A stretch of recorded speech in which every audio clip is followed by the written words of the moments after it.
আয় তরকারি রানলে শুধু আয় খাইতে মারি আত্মন হুয়াদ লাগে তো বাকি মানুষ খাইতে পারে না, এটা কি আর দোষ?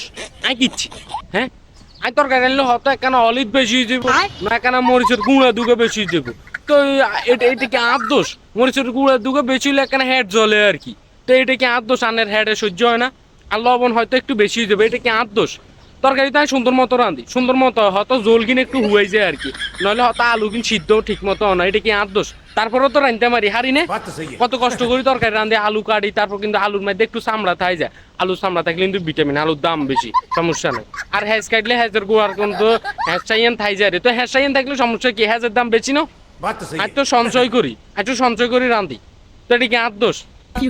আপনারা রুমে কেউ খাইতে না রান্না, এটা কি আর দোষ? হয়তো ঠিক মতো রাঁধি, ঠিক মতো রাঁধি, ঠিক মতো বেগিন দিই, অনেকটার মধ্যে লবণ মরিচ অলিচ যদি বেশি হয়ে যায় এটা কি আর দোষ? তো আন্নার হেডে কাম পাইলে এটা কি আর দোষ?